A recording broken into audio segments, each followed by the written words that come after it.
नाजरीन, प्रोग्राम रुपया पैसा में आपको खुशामदीद कहते हैं। सारे मीडिया से हट के अगर आपको कोई प्रोग्राम देखने को मिलेगा तो वो ये प्रोग्राम मिलेगा। और यकीन करें, मेरी भरपूर ख्वाहिश होती है कि मैं सच खबर आप तक पहुंचाऊं। झूठ चाहे कितना भी मीठा हो, होता जहरीला है।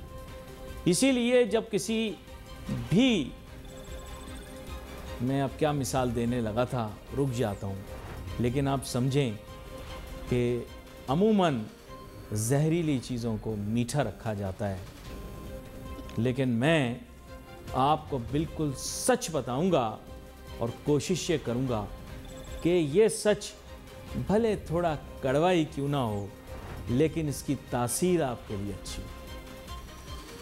क्योंकि जहरीले झूठ से बेहतर एक कड़वा सच। और मैंने माजी में देखा है यार, मिलता कुछ भी नहीं है ये झूठ बोल के। सियासतदानों के पीछे भाग के कुछ भी नहीं मिलता। जिस लम्हा ये सियासतदान हुकूमत से बाहर हो जाते हैं, यकीन करो इनके साथ आपको भी भुगतना पड़ जाता है, कौम को भी भुगतना पड़ जाता है। सच बोलो, लोग तो आते जाते रहेंगे। मेरे प्यारे वतन के रहने वाले लोग कम से कम सच सुन लेंगे, हकीकत को अपना लेंगे, सच्चाई को अपना लेंगे, तो उनकी ज़िंदगी बहुत आसान हो जाएगी। पर आप तुले हुए हैं कि आप झूठ सुने भी और झूठ सुनाएंगे। मईशत पे आ जाते हैं। मईशत का एक बहुत बड़ा मसला है। जुआरी भी पैसे कमाने की खातिर कमज़ोर घोड़े के जीतने की ख्वाहिश रखता है। आप कभी घोड़े की रेस पे गए?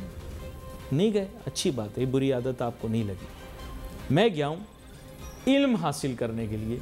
इल्म तो किसी चीज़ का भी हासिल किया जा सकता है।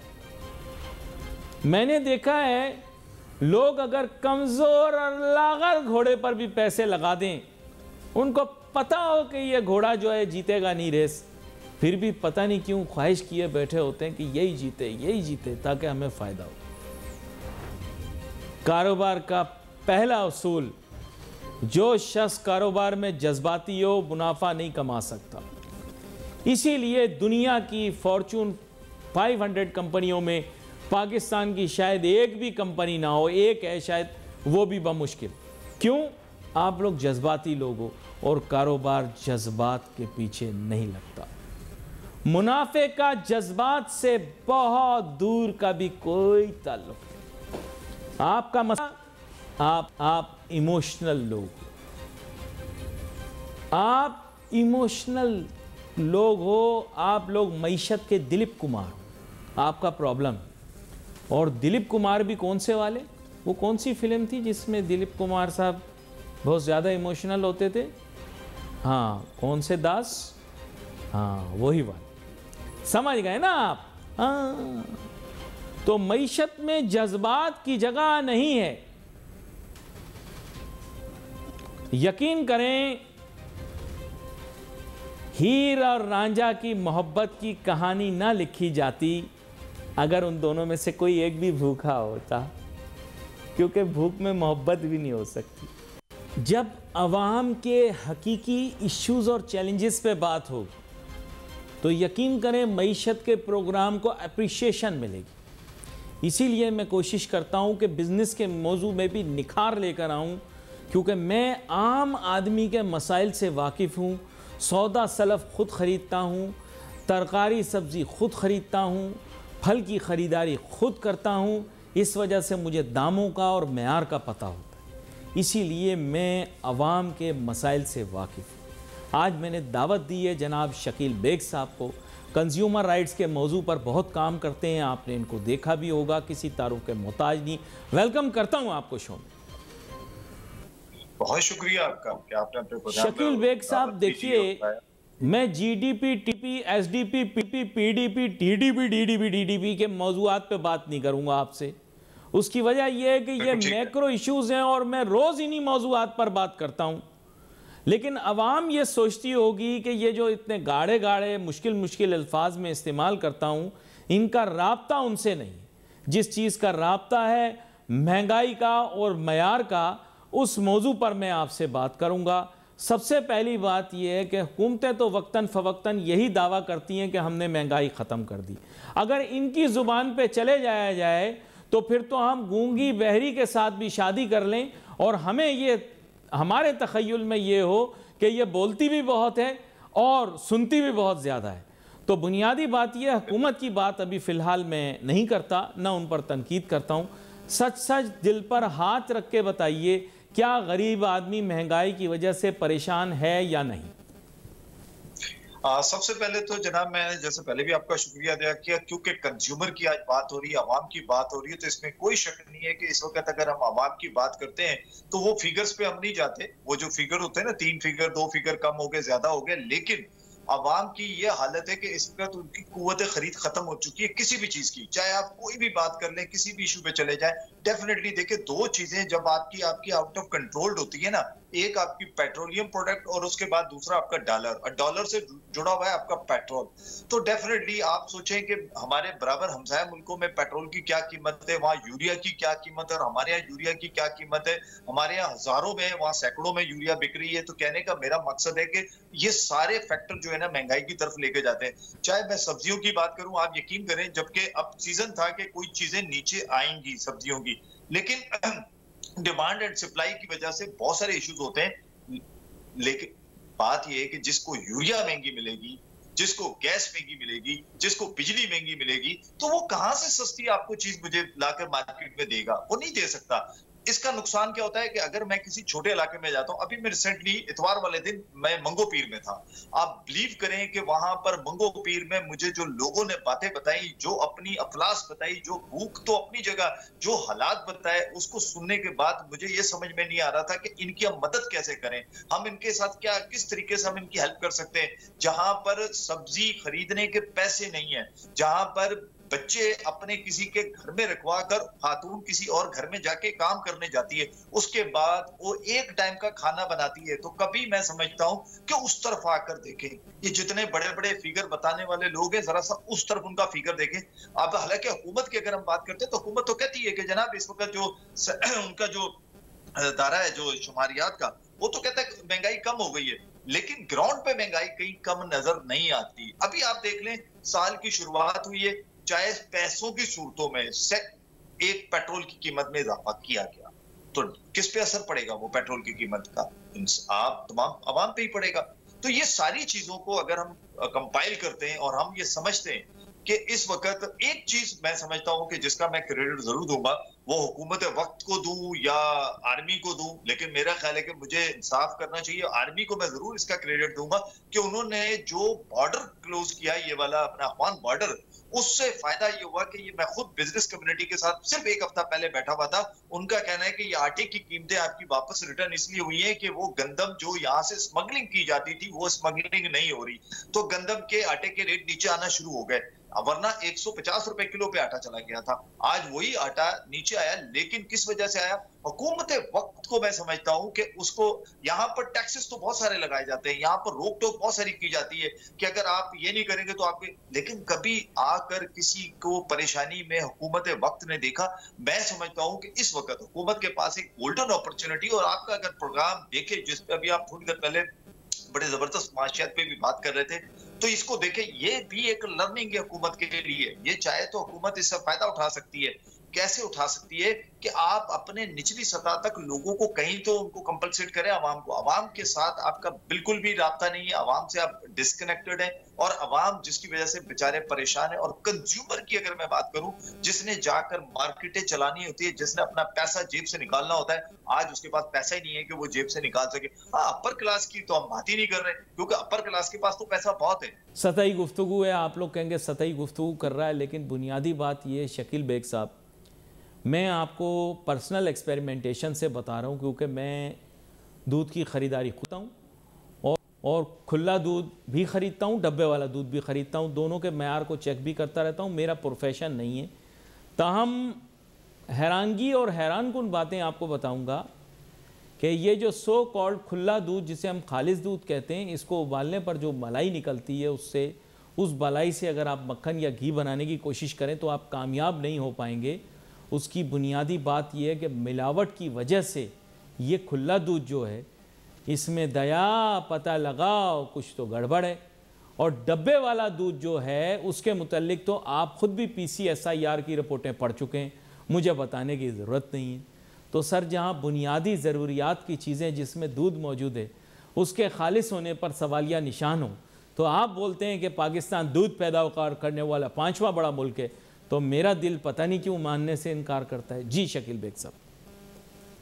जी बिल्कुल, इसमें कोई शक नहीं है कि पाकिस्तान दुनिया का 5वां बड़ा मुल्क है, लेकिन सवाल क्वेश्चन मार्क ये खड़ा हो जाता है कि शहर कराची जिसको कम से कम 1 लाख लीटर रोजाना की बुनियाद पर दूध की जरूरत है, यहाँ पर पैदावारी 50 से 55 लाख लीटर होती है, तो बताइए कि बाकी 40-45 लाख लीटर कहाँ से आता होगा? मिलावट, सिंपल। लेकिन मिलावट कंट्रोल करने वाले सो रहे हैं, उनको होश ही नहीं है। वो कभी डीजी आता है तो डीजी जो कोई काम करने लगता है थोड़े से में उसको अड़पारी करके एक नया डीजी आ जाता है, वो डीजी चला जाता है, उसके बाद ऐसा लगता है कि डिपार्टमेंट ही खत्म हो गया। यानी कि अब ना तो उनका कोई अदारा नजर आ रहा है कहीं जिसने मिलावट को कंट्रोल करना है। यकीन करें, पहले हम दुख रोते थे KMC के साथ कि जनाब आपके पास लेबोरेटरी नहीं है, आप इसको चेक करें। अरे लेकिन कम से कम उनके पास स्टाफ कम था, लेकिन वो कुछ तो करते थे। यहाँ इनके पास बहुत सारा स्टाफ है, डिप्टी डायरेक्टर्स हैं, डायरेक्टर्स हैं, लेकिन डीजी नहीं है। तो कहानी खामोशी की तरफ चली गई। मैं कहता हूं कि आप पहले ये देखें, शहर कराची 3.5-4 करोड़ की आबादी का शहर है। सेंसस पे ना जाएं, लेकिन उस बात को एक्सेप्ट करें। जैसे हम इशारिया बदलते हैं ना कि जनाब इस वक्त महंगाई इधर चली गई, इसी तरीके से हमने अवाम की उसको देखना है शहर कराची की कितनी है। यहाँ पर दूध की खपत हमारी कम है, जबकि हमें जरूरत ज्यादा है, यानी कि डिमांड ज्यादा है। अब मुझे बताएं सप्लाई कम है, कैसे पूरा हो रहा है? सर, आप मिलावट करते हैं आप दूध के अंदर। दूसरी बात है, अगर आप डब्बे के दूध की बात करते हैं तो डब्बे के दूध की कीमतें कहाँ चली गई हैं? आसमान पे चली गई हैं। 1 लीटर का दूध को कितने में हम खरीद रहे हैं? ये जुल्म हो रहा है अवाम के साथ, और इस जुल्म को रोकने वाला कोई नहीं उठ रहा। मैं ये कहता हूं कि आप सियासत से बालातर होकर सोचे, कम से कम आप ये ना सोचे कौन किस पॉलिटिकल पार्टी से रखता है, आप ये सोचे एक इंसान है और पाकिस्तानी है, उसके लिए सोचे। और यकीन करें, अगर आप थोड़ा सा भी रिलीफ आवाम को दें तो यही आवाम आपके साथ भी खड़ी हो जाएगी, यही आवाम आपके हक में भी तालियां बजाएगी। लेकिन कहने का मकसद है कि आपने पहले तो कीमतें अपनी जगह, एक तो वो कंज्यूमर बेचारा कीमत भी दे रहा है, आवाम कीमत भी दे रही, लेकिन उसको दूध या खाने पीने की दीगर चीजें, मसाले। अच्छा, एक चीज आपसे पूछनी थी शकील बेग साहब, बड़ी अहम चीज है, कहीं भूल ना जाऊं, वो ये है कि आजकल मेयार का झगड़ा सिर्फ ऐसी चीजों में नहीं है जो खुला मिल रही हैं, ऐसी भी चीजें हैं जैसे कि पत्ती, चीनी, ये बड़े बड़े मालों में और सुपर मार्केटों के अंदर इनका मेयार पे सवालिया निशान है।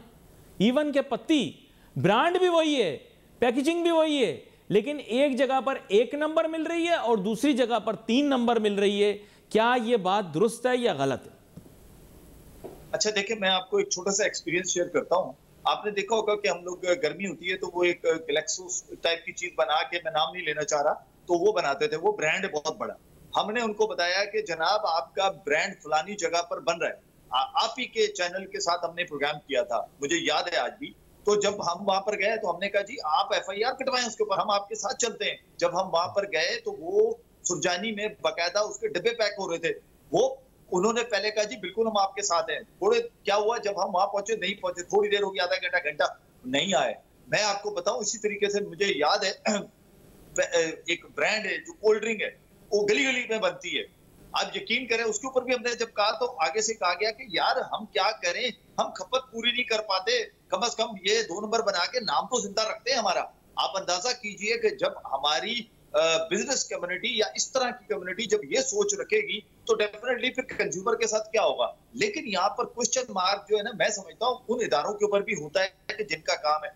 दूसरा, अगर आपने जो ब्रांड की बात की, ये बड़ी खतरनाक बात है कि एक ही वही चीज आपकी XYZ में कहीं और किस मतलब क्वालिटी की मिल रही है और दूसरी जगह किसी और जगह। इसकी ना करें, शैम्पू की बात कर लें। नहीं, अगर बता के देखें, अगर बता के कहें कि साहब ये A है, B है, जैसे आपको पता होगा पेंट में होता है, पेंट वाले जो बेच रहे होते हैं वो अमूमन बताते हैं कि साहब ये A है, ये B है, ये C है, आपको भी पता होगा इस बात का। लेकिन वहां पर भी गड़बड़ होती होगी, लेकिन यहां पर क्या A B C है? मेरा सवाल ये है। नहीं, मैं आपको बता रहा हूँ, इसका जवाब भी मैं देता हूँ आपको। पेंट वालों को पता है कि जनाब ये रंग लगना है दीवार पे, या खाने पीने वालों को पता है जो है कि ये इंसान के अंदर जाएगा, वो बेचारा मौत रगड़ेगा, एड़ियां रगड़ेगा, हॉस्पिटल जाएगा, पैसा खर्च करेगा, उसको इस चीज का एहसास नहीं है। वो पेंट वाले को दीवार का एहसास है, जिसके अंदर जान नहीं है, जानदार नहीं है, उसकी क्वालिटी तो वो बता रहा है। लेकिन अफसोस के साथ कहूंगा, ये बात शायद मेरे ख्याल है कई लोगों को चुभेगी कि यार आप एक इंसान जिसके लिए प्रोडक्ट बना रहे हैं उसकी क्वालिटी के ऊपर आप कैसे कंप्रोमाइज कर जाते हैं। आप उसकी क्वालिटी कैसे दर्जा 2 होनी चाहिए, होनी नहीं चाहिए। जब आप एक ही बनाएं, जो भी बनाएं आप एक ही बनाएं। आप कैसे, हाँ ये मैं मान लेता हूं कि भाई फलानी का नाम ये रख दिया, फलां का नाम ये रख दिया, लेकिन क्वालिटी के ऊपर कंप्रोमाइज ना करें कि क्वालिटी आपने किसी जगह 2M बना दी। अब जैसे केला है, केला दर्जा अव्वल दर्जा 2 होता है, समझ में आता है कि जनाब एक छोटा केला है या थोड़ा सा खस्ता है तो वो उसकी कीमत थोड़ा अलग होगी। लेकिन जहां तक प्रोडक्ट की बात है, ब्रांड की बात है, जिसके अली भाई मैं और नहीं, लेकिन मैं आपको बड़े मजे की बात बताऊं, मॉल के अंदर या शॉपिंग सेंटर के अंदर या ये जो आजकल एयर कंडीशन सुपर मार्केटें होती हैं उसके अंदर उन्होंने तख्ती लगाई होती है या कागज लटका हुआ होता है, उस पर लिखा होता है डीसी रेट। उसके नीचे सारे गले सड़े फल पड़े हुए होते हैं और उस पर लिखा होता है डीसी रेट के मुताबिक मिलेंगे। सर ये तो थोड़ा ज्यादा नहीं हो रहा? ये भी जी बिल्कुल। ये अभी रिसेंटली मेरे ख्याल है 15 दिन पहले हमने एज ए कंज्यूमर बॉडी या एज ए एक्टिविस्ट कह लें तो हमने 2-4 बड़े बड़े मॉल में हमने जाकर देखा। तो हमने उस वक्त ऑन द स्पॉट हमने उनकी वीडियो बनाई, वीडियो बनाकर हमने कमिश्नर कराची, और मैं इसमें देखें जहां हम इनके खिलाफ बात करते हैं, हम इनके ऊपर इशू को रेज करते हैं, तो वहां जहां अगर कोई चीज अच्छी हो तो उसको भी हम जरूर बताते हैं। आप ही के चैनल के तवज्जो से बताऊंगा कि जब मैंने एक ही मॉल जिसके मार्ट थी डिफरेंट, उन पे मैं गया, मुझे चीजें नजर आई अगले आधे घंटे में। ये मेरे लिए बड़ा सरप्राइज था, अगले आधे घंटे में। लेकिन मैंने उनसे कहा कि आप इनको बोलें कि ये अब क्या किया कि जनाब आप हमें हर आधे घंटे के बाद तस्वीर भेजे। तो मैंने कहा कि उसमें भी वो फ्रॉड करेंगे। कहने का मकसद ये है कि क्या अली भाई मेरे में और आप में इंसानियत क्यों खत्म होगी? मुराद ये है कि वो जो लोग हैं जो कारोबार कर रहे हैं, क्या कमिश्नर कराची ने क्या इनको दर्जा 4 की रेट दिए हैं? क्या दर्जा 1 की रेट दिए हुए सर? दर्जा 2 के दिए, आप रखें दर्जा 2 को, हमें तो इतराज नहीं है। लेकिन ये हकीकत है, ये सिर्फ फ्रूट की बात ना करें, ये सब्जी में भी ये फ्रॉड करते हैं ये लोग। अच्छा, लेकिन अवाम में बड़ा तजस्सुस है कि भाई अभी आपको पता है नया साल शुरू हो गया और हमें तो बड़ी लॉलीपॉप्स दी गई हैं कि इस साल के अंदर तमाम चीज़ें ठीक हो जाएंगी, महंगाई ख़त्म हो जाएगी। अभी जब भी हम किसी से बोलते हैं महंगाई कब ख़त्म होगी, वो कहेंगे जी थोड़ी तो कम हो गई है और बस अब तीसरे चौथे महीने में कम हो जाएगी। आपको लग रहा है कि डिमांड कम हो जाएगी, सप्लाई बढ़ जाएगी? आप भी मार्केटों में जाते हैं, 2025 कीमतों के और मयार के हिसाब से कैसा रहेगा? अली भाई बेसिकली गोरख धंधा है, ये लफ्जों का गोरख धंधा है जो हमारे पॉलिटिकल लोग, पॉलिटिशियंस या सियासतदान उसको इस्तेमाल करते हैं और मुख्तलिफ टीवी चैनल्स पे बैठकर वो जिस तरीके से बताते हैं, तो बाय दफा अफसोस होता है कि काश कि मैं इनको लेकर आऊं और मैं इनको लेके जाऊं कभी जोड़िया बाजार की मार्केट और कभी यूपी की मार्केट और कभी अलीगढ़ की मार्केट, तो कभी लियाकत मार्केट, तो मैं इनको दिखाऊं कि हालात है क्या। जो आप ये बता रहे हैं बिल्कुल ऐसा नहीं है। दूसरी बात यह है कि मैं उम्मीद तो कर सकता हूँ, अच्छे की उम्मीद आपको और मुझे करनी है, लेकिन बात यह है कि इसके ऊपर जब तक 2 चीजों को कंट्रोल नहीं करेंगे, मुझे आप बताएं ना, जिस बंदे ने बिजनेस करना है, उसने ट्रेवल करना है, ट्रांसपोर्ट करना है, उसका अगर डीजल की कीमत बढ़ रही है, पेट्रोल की कीमत बढ़ रही है, तो वो कैसे सस्ता देगा? दूसरी बात यह है कि आपकी बिजली जो है शहर कराची की अगर मैं बात करूं तो बिजली जो है तकरीबन लगभग 26 रुपए से ऊपर महंगी हो चुकी है मुख्तलिफ यूनिट के हिसाब से, स्लैब्स के हिसाब से। उसको कौन कंट्रोल करेगा? अब इन चीजों को भी तो अच्छा, लेकिन शकील बेग साहब ये बड़ा अहम नुक्ता आपने उठा दिया, जरा इधर थोड़ी देर के लिए रुकें और तवज्जो दें। बुनियादी बात यह कि अभी आपने बिजली के बिल के मुतल्लिक बात की। देखिए सर्दियों का महीना और लोगों का बिजली का बिल खातिर खा कम नहीं हुआ। लोग खुद हैरान है कि ना एसी चल रहा है ना पंखा चल रहा है, बिजली का इस्तेमाल भी पिछले साल से कम है। घबराहट की वजह से लोगों ने बिजली भी कम इस्तेमाल की है, लेकिन बिजली के बिल उस तनासुब से कम नहीं हुए। शकील बेग साहब ये बहुत बड़ा मसला है। अच्छा, इसमें इन्होंने ना, मैं अभी एक रिपोर्ट देख रहा था नेपरा की, इन्होंने मजीद पैसे बढ़ाने के लिए नेपरा के पास गए हैं और नेपरा से फिर उठा के इन्होंने खुद ही पैक कर लिया कि इनको बाद में एहसास हुआ कि जनाब ये तो हम कई मरतबा फाइल कर चुके हैं। यहाँ पर नेपरा को भी चाहिए अपनी हेयरिंग जो कर रहा होता है ना जूम पे और इधर उधर, वो हेयरिंग लाए ना, जरा पब्लिक के दरमियान बैठे। वहाँ शकील बेग को या ऐसे लोगों को तो इजाजत ही नहीं मिलती ना आने की, उनको तो बुलाने की इजाजत नहीं दी जाती, उनको तो जूम पे अगर हो तो जूम। लेकिन नहीं पावर नहीं शकील बेग साहब, यहाँ बड़ा अहम नुक्ता है। देखें नेपरा जब कोई भी नर्ख बढ़ाने की बात करता है तो उसकी काउंटर आर्गूमेंट भी तो सुनेगा ना। अगर आप जाएं वहाँ या शहरी कराची के जाएं और बोलें कि साहब ये दाम ज़्यादा बढ़ रहे हैं, इस तनासुब से नहीं बढ़ने चाहिए, तो उसको कंटेस्ट करने का इख्तियार भी तो होना चाहिए ना। मैं आपको अर्ज यही कर रहा हूं कि मसला ये होता है कि जब हम बहुत सारे क्वेश्चंस करते हैं ना, वो क्वेश्चंस ले लिए जाते हैं, रख लिए जाते हैं, लेकिन जब उसका फैसला किया जाता है ना, वो फैसले के अंदर पता चलता है कि जनाब उन्होंने मिसाल के तौर पे, मैं एग्जांपल दे रहा हूँ, 5 रुपए मांगे हैं, 4 रुपए कुछ पैसे उसके एक्सेप्ट कर लिए गए। तो हमने जो इतनी बातें की, जो हम आपके प्रोग्राम में गए, हमने हेयरिंग को सुना, हमने सब कुछ बताया, लेकिन उसके बावजूद आपने तो उनकी कबूल कर लिए। तो मेरा मकसद कहने का एक तो ये वजह है। दूसरी, आपको आपके प्रोग्राम से फायदा उठाते हुए, चूंकि आपका प्रोग्राम ऐसा है, लोग सुनते भी हैं, देखते भी हैं और इसको फॉलो भी करते हैं। आपके प्रोग्राम के तवज्जुह से जिन्होंने सोलर लगवाए, आप बताइए, आप आईपीपी से बिजली कितने की खरीदते हैं? क्या इलेक्ट्रिक इस वक्त सोलर के ऊपर लगे हुए लोगों के साथ बिजली कितने कम पैसों में खरीद रही है और बेच उनको महंगे पैसे में रही है? इसके ऊपर कोई नेपरा बात नहीं करता, इसके ऊपर कोई पावर सेक्टर बात नहीं करता, इस पे कोई सियासतदान बात नहीं करता, इस पे कोई हुकूमती बात नहीं करते। देखें, दुनिया भर के अंदर ये काम सार्फिन के हकूक का सार्फिन को ही करना पड़ता है, मुख्तलिफ तंजीमों के बिहाफ पर। दुनिया भर के अंदर कंज्यूमर वॉच के नाम से या और नामों से तंजीमें चलती हैं, वो सरकार को फ़ौरन आगाह करती हैं, और मेरे ख्याल से आप भी और दीगर लोग भी इसमें अहम किरदार अदा कर सकते हैं। मैं आपका शुक्रिया अदा करूँगा। नाजरीन, we wait for him on Facebook. Ali Nasir हमारी टीम को इजाज़त दीजिए। अल्लाह हाफिज़।